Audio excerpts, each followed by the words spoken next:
पहला क्वेश्चन, हिंदी वर्णमाला में कुल कितनी स्वर ध्वनियां हैं? स्वर ध्वनियां, तो हिंदी वर्णमाला में कुल 11 स्वर ध्वनियां हैं, जिसमें से 2 प्रकार की स्वर ध्वनियां हैं। पहली है ह्रस्व स्वर और दूसरी है दीर्घ स्वर। ह्रस्व स्वर में 4 होती हैं, आ, ई, उ और री, ये ह्रस्व स्वर है। और दीर्घ स्वर में बाकी के जो 7 हैं वो दीर्घ स्वर हैं।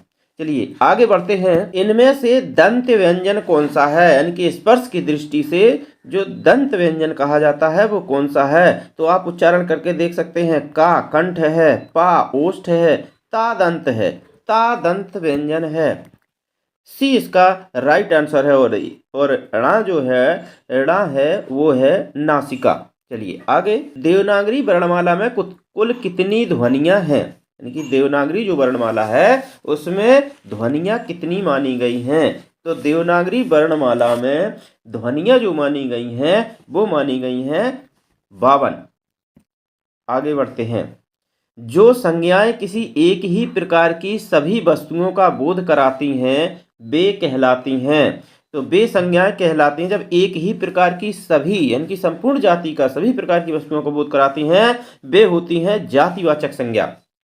जबकि व्यक्तिवाचक संज्ञा में किसी एक वस्तु का प्रॉपर जो नाम होता है वो व्यक्तिवाचक संज्ञा कहलाती है। समूहवाचक संज्ञा में जो संगठित हो, समूह हो, समिति हो, कक्षा हो, मानव किस प्रकार की संज्ञा है? तो मानव, संपूर्ण मानव जाति का बोध आ रहा है, इसलिए यहाँ पर ये इसका राइट आंसर है जातिवाचक संज्ञा। आगे, जो संज्ञा किसी एक व्यक्ति, वस्तु, स्थान आदि का बोध कराती है वह कहलाती है। तो एक वस्तु, व्यक्ति का बोध कराती है वो व्यक्तिवाचक संज्ञा कहलाती है। सर्वनाम कितने प्रकार के होते हैं? तो सर्वनाम 6 प्रकार के होते हैं। 6 प्रकार कौन कौन से होते हैं? पुरुषवाचक सर्वनाम होता है, निजवाचक सर्वनाम, निश्चयवाचक सर्वनाम, अनिश्चयवाचक सर्वनाम, प्रश्नवाचक सर्वनाम और संबंधवाचक सर्वनाम। ये 6 प्रकार के सर्वनाम होते हैं। चलिए आगे, कौन सा कथन सत्य है?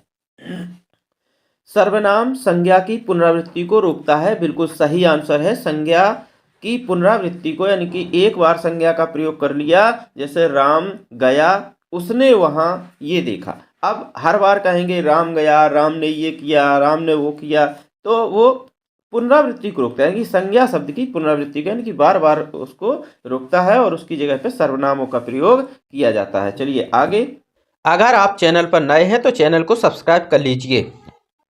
इनमें से किस वाक्य में निजवाचक सर्वनाम का प्रयोग हुआ है? तो निजवाचक सर्वनाम हमेशा अपने आप के लिए यूज किया जाता है। तो इसका जो राइट आंसर है वो हो जाएगा ए, वह आप खा लेगा, यानी कि अपने आप खा लेगा। आप क्या क्या खाते हैं, आजकल आप कहाँ रहते हैं, इनमें नहीं है निजवाचक सर्वनाम। निजवाचक सर्वनाम का प्रयोग है वो अपने निजी के लिए प्रयोग किया जाता है, उसे हम निजवाचक सर्वनाम कहते हैं। अगला है, जानना से प्रेरणार्थक रूप बनता है। जानना से प्रेरणार्थक रूप क्या बनेगा? तो प्रेरणा क्रिया, यानी कि प्रेरणार्थक क्रिया यहाँ पर कौन सी होगी? जानना की। तो जानना की है जनवाना। जनवाना जानना की प्रेरणार्थक क्रिया होगी।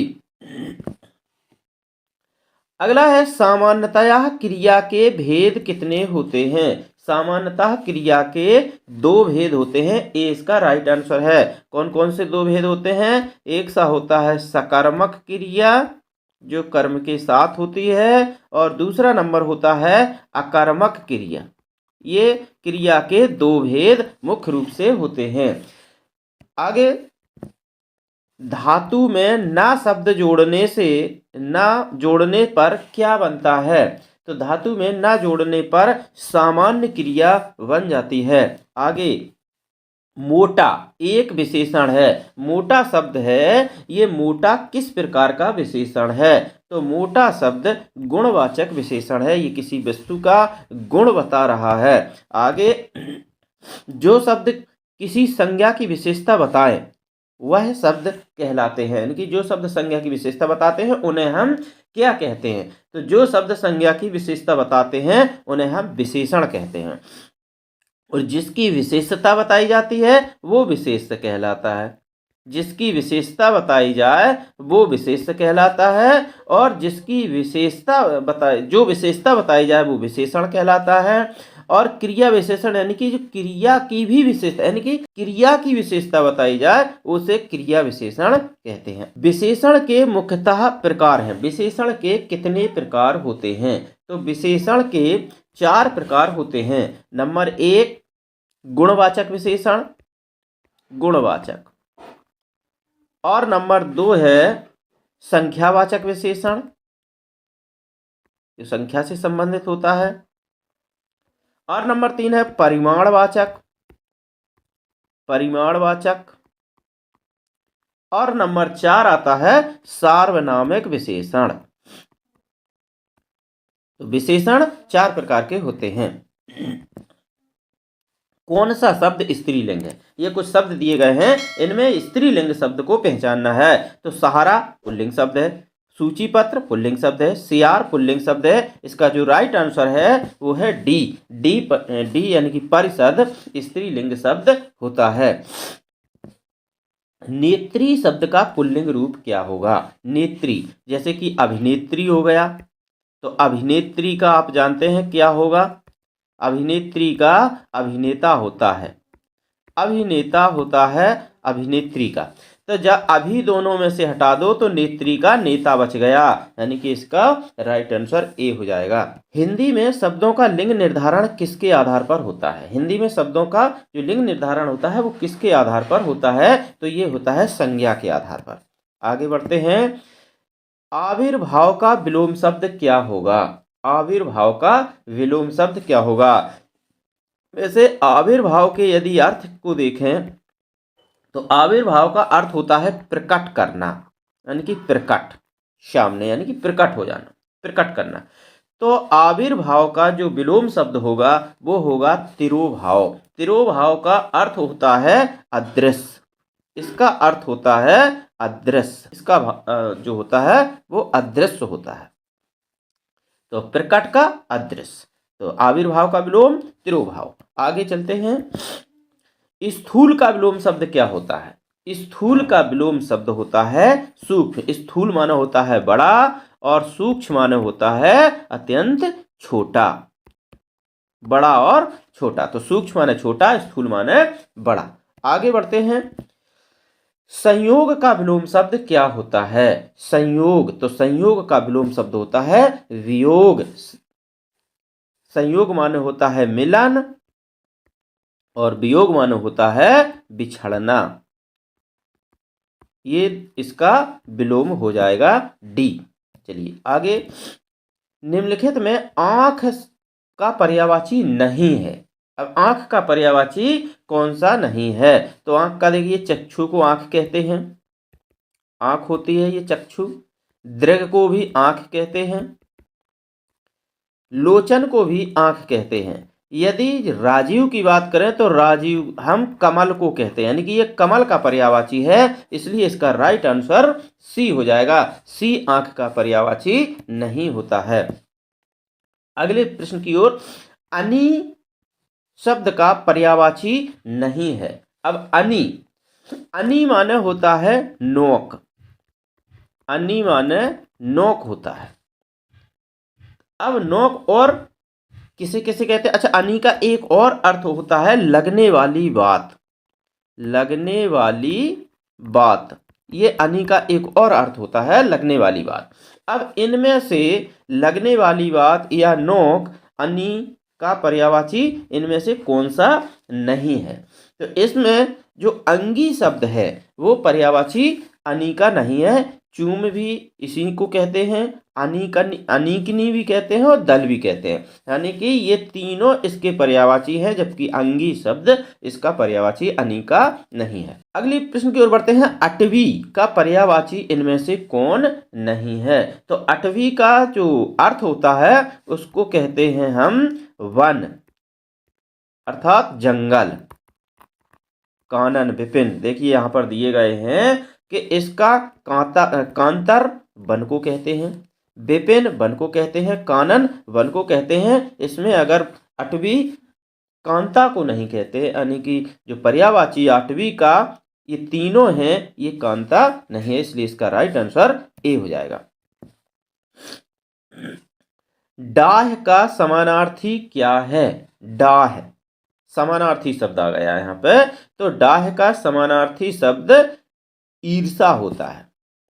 डाह माने ईर्षा, द्वेष, जलन, ये होते हैं डाह के पर्यायवाची। चलिए अगले प्रश्न में देखते हैं, कीर्ति का समानार्थी शब्द क्या है? कीर्ति, कीर्ति माने होता है रचना, तो इसलिए इसका समानार्थी शब्द रचना हो जाएगा। प्रशंसा नहीं है, करने वाला नहीं है, कीर्ति नहीं है, तो कीर्ति का समानार्थी शब्द रचना होगा। आगे बढ़ते हैं, लुप्त का समानार्थी क्या है? तो लुप्त का समानार्थी गायब है, यानी कि जो लुप्त है वो गायब हो गया। एक अर्थ यानी कि समान अर्थ, समानार्थी का मतलब होता है समान अर्थ देने वाले शब्द। तो लुप्त का जो समान अर्थ है वो गायब दे रहा है। अगोचर तो माने होता है अदृश्य, यानी कि दिखाई ना देना।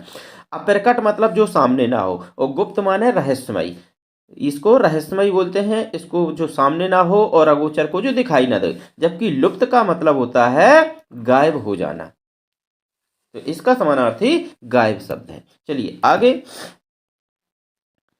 अज का अर्थ नहीं है। अज का इनमें से कौन सा अर्थ नहीं है? तो देखिए, अज का दशरथ के पिता अज थे, विधाता को अज कहते हैं, बकरा को भी अज कहते हैं।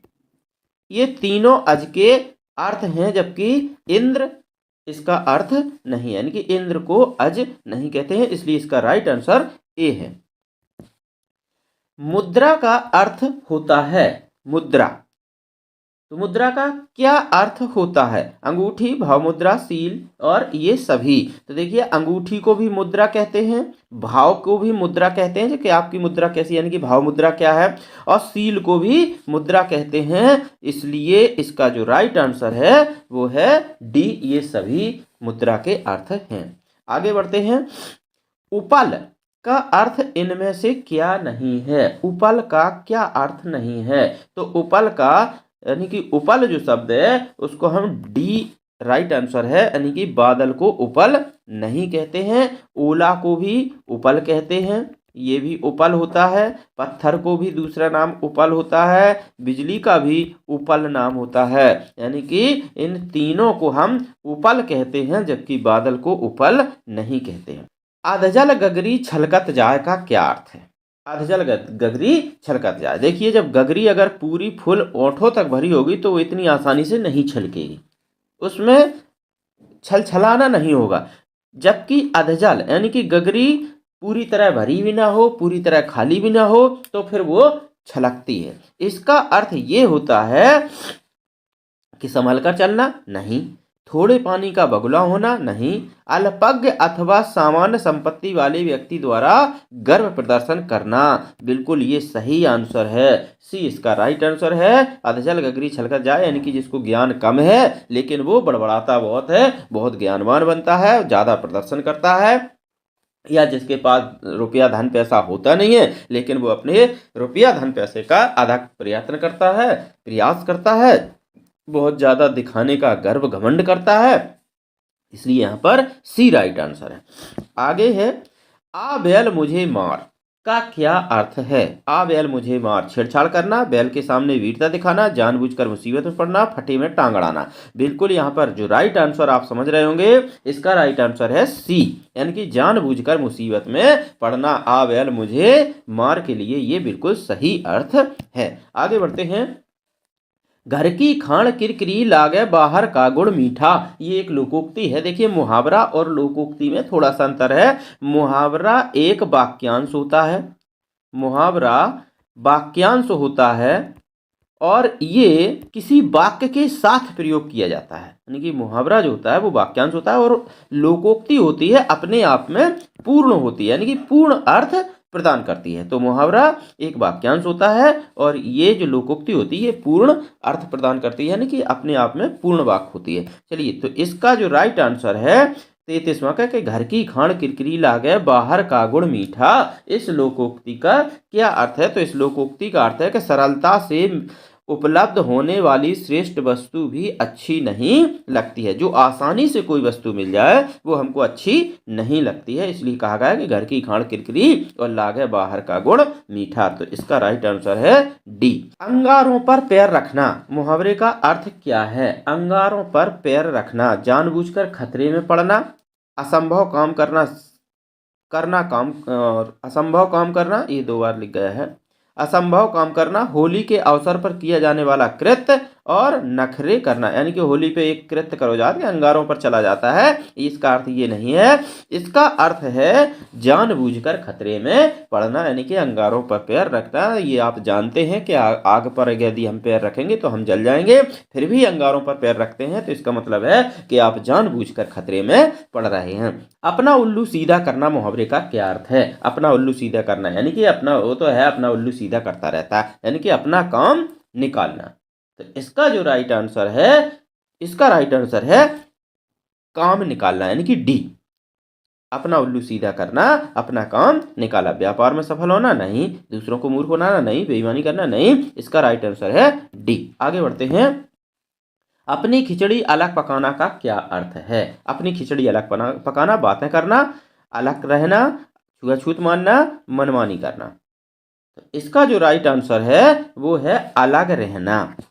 इसका राइट आंसर अलग रहना, अपनी खिचड़ी अलग पकाना। अच्छा, मनमानी करना नहीं होता है, मनमानी का होता है अपना राग अलापना, वो होता है मनमानी करना, जबकि अपनी खिचड़ी अलग पकाने का अर्थ होता है अलग रहना। आगे बढ़ते हैं।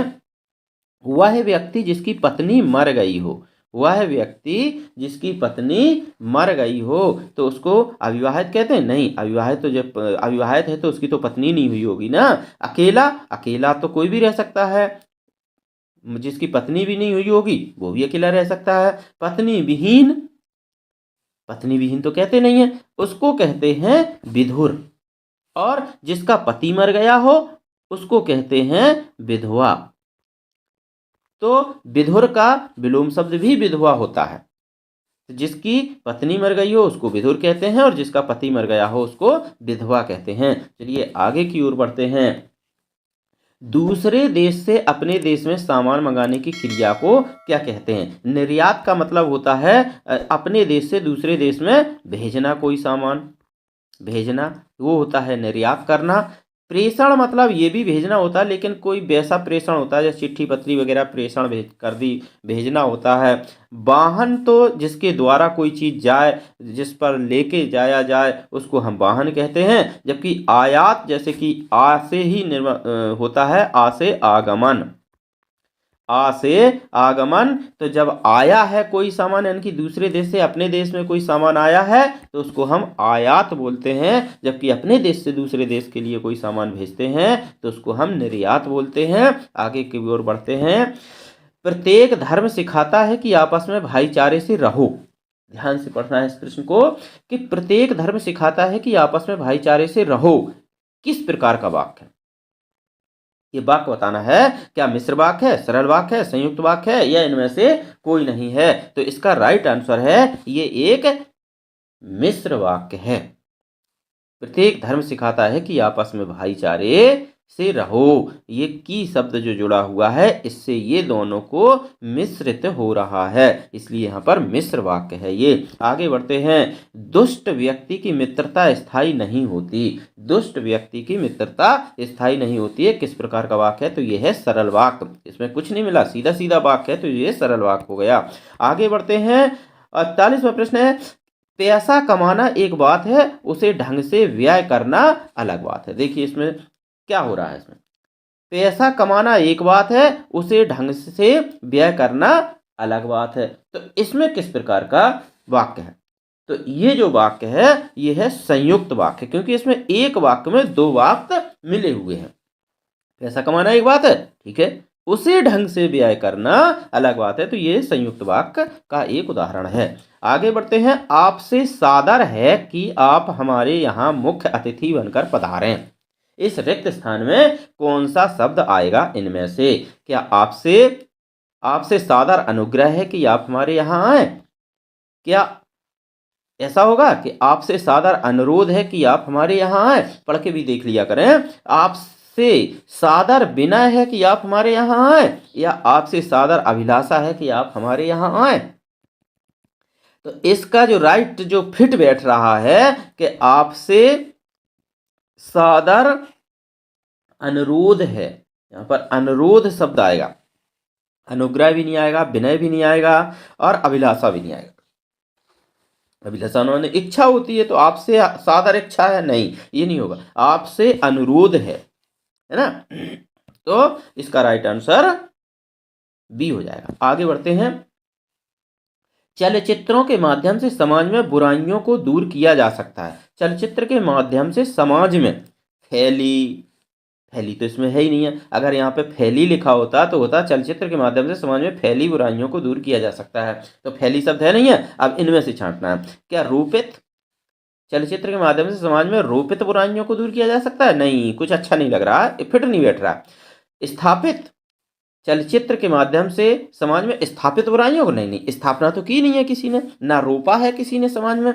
रंजित, अरे रंजित भाई कैसे हो सकता है, ये रंजित नहीं होगा इस पे, क्योंकि चलचित्रों के माध्यम से समाज में रंजित बुराइयों को दूर किया जा सकता है। तो ये तो यहाँ पर फिट नहीं बैठ रहे हैं, एक भी फिट नहीं बैठ रहा है। जबकि लास्ट वाला जो ऑप्शन है बिल्कुल फिट बैठ रहा है कि चलचित्रों के माध्यम से समाज में व्याप्त बुराइयों को दूर किया जा सकता है। बिल्कुल सेंटेंस का सही अर्थ लगने लगा और हमें बोलने में भी अच्छा लगने लगा। देखिए, जब भी कोई चीज़ हम पढ़ते हैं और हमारे मन को वो चीज़ अच्छी ना लगे, पढ़ने में थोड़ा सा कुछ ऐसा लगे कि आज ये तो इसमें कुछ कमी नज़र आ रही है, तो समझ लेना वहाँ पर वो गलत है, कुछ ना कुछ इसमें कमी जरूर है। हमारा मन स्वयं कहने लगता है कि इसमें कुछ ना कुछ ये अच्छा नहीं लग रहा, पढ़ने में अच्छा नहीं लग रहा, इसका मतलब इसमें कुछ ना कुछ गलती है। तो इन सबको यदि हम इसमें फिट कर रहे हैं तो ये पढ़ने में हमको अच्छा नहीं लग रहा है। और जैसे ही व्याप्त को हमने यहाँ पर फिट किया, चलचित्रों के माध्यम से समाज में व्याप्त बुराइयों को दूर किया जा सकता है, ये हमको पढ़ने में अच्छा लगने लगा। चलिए आगे बढ़ते हैं।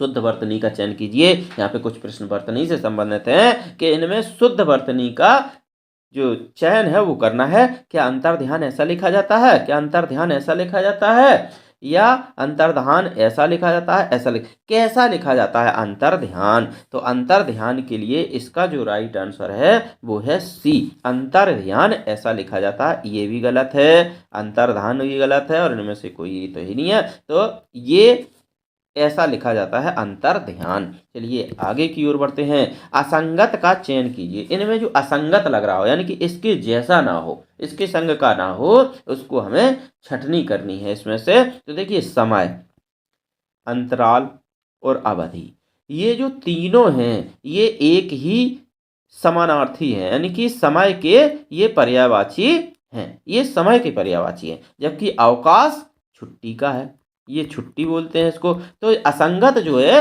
वो अवकाश है। चलिए आगे की ओर बढ़ते हैं। बेमेल को चुनना है। अब इसमें से हमें इनसे अलग को चुनना है, जैसे अकेला, एकाकी, भिन्न, बेजोड़।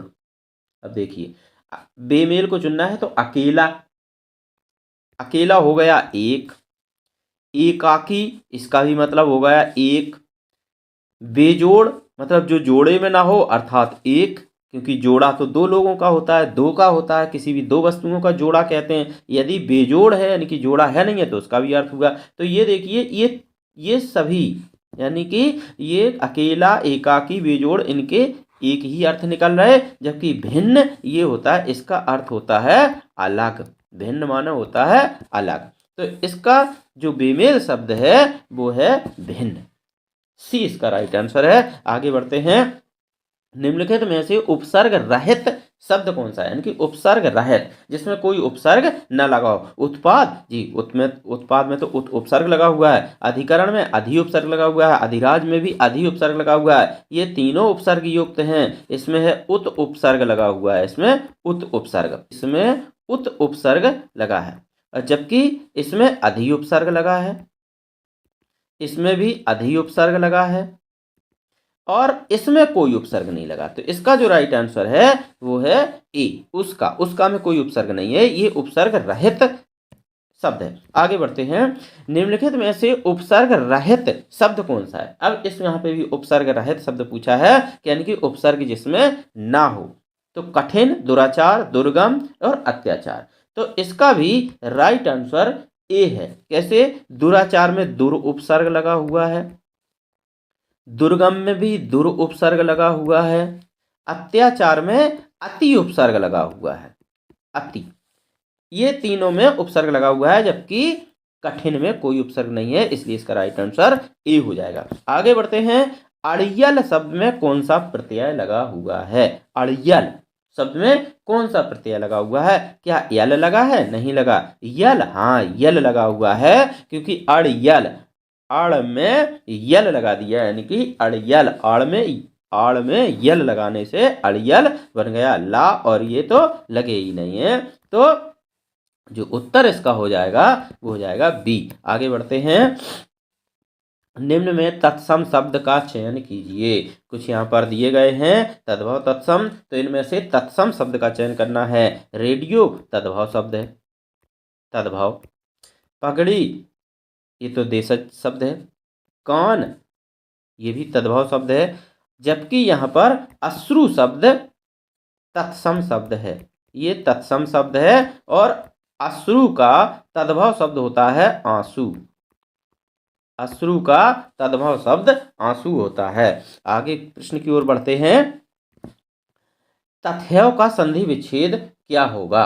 तथैव, ततधन एव, तदधन एव, ततधन एव, तदधन एव। तो इनमें तथैव का संधि विच्छेद क्या होगा? तो तथैव का संधि विच्छेद ततधन एव होगा, और ये जो संधि होगी ये वृद्धि संधि होगी, वृद्धि संधि, क्योंकि आ में ए मिलने से एव बन गया। यहाँ पर आ है तथ में, और यहाँ पर ये बन गया, ए जोड़ने से आय बन जाता है, तो तथैव में वृद्धि संधि है। चलिए आगे बढ़ते हैं। निरपराध में कौन सी संधि है? निरपराध में, तो निरपराध में विसर्ग संधि है, और इसका संधि विच्छेद होगा निहधन अपराध, निहधन अपराध। राजा रानी में कौन सा समास है? राजा रानी में समास कौन सा है? तो राजा रानी में द्वंद्व समास है। वैसे राजा रानी में ऐसा लिखेंगे, राजा रानी। जहां पर ये योजक चिन्ह आ जाए, समझ लेना योजक चिन्ह दो एक जैसी, एक टक्कर की वस्तुओं के बीच में लगाया जाता है, और द्वंद्व का मतलब होता है दोनों समान, इसलिए द्वंद्व दोनों तरफ एक जैसे यानी कि समानता होती है, एक जैसे ताकतवर हो या एक जैसा ही उनका माहौल हो, उनको हम द्वंद्व समास कहते हैं। तो राजा रानी, जो पोजीशन राजा की है वही पोजीशन रानी की है, और बीच में योजक चिन्ह लगा दिया जाता है, वहां पर द्वंद्व समास होता है। आगे देखते हैं। इनमें से किस वाक्य में सही विराम चिन्हों का प्रयोग हुआ है? एक विराम चिन्ह से संबंधित प्रश्न है कि इनमें से कौन से वाक्य में विराम चिन्ह का सही प्रयोग हुआ है? जाओ, मुंह धोकर आओ, इसमें तो विराम चिन्ह लगा ही नहीं है। क्या आप आगरा गए थे? वाह क्या खुशबू है। हानि लाभ जीवन मरण परमात्मा के हाथ है। देखिए यहाँ पर हानि लाभ जीवन मरण परमात्मा के हाथ है, इसमें भी विराम चिन्ह का प्रयोग सही नहीं हुआ। वाह क्या खूब है, इसमें भी नहीं, ये गलत जगह पे लगा हुआ है। विस्मयाद बोला कि ये वाह में लगेगा, और यहाँ पे आगे प्रश्नवाचक लगेगा। क्या आप आगरा गए थे? इसका राइट आंसर बी है, इसमें सही विराम चिन्ह का प्रयोग हुआ है और सही जगह पे हुआ है, इसमें तो विराम चिन्ह लगा ही नहीं है। आगे बढ़ते हैं 55वें प्रश्न की ओर। इस दोहे में कौन सा रस है? आगे दोहा दिया है। माँ ओ कहकर बुला रही थी, मिट्टी खाकर आई थी, कुछ मुँह में कुछ लिए हाथ में, मुझे खिलाने आई थी। इसमें कौन सा रस है? तो इसमें जो रस है वो है संयोग वात्सल्य।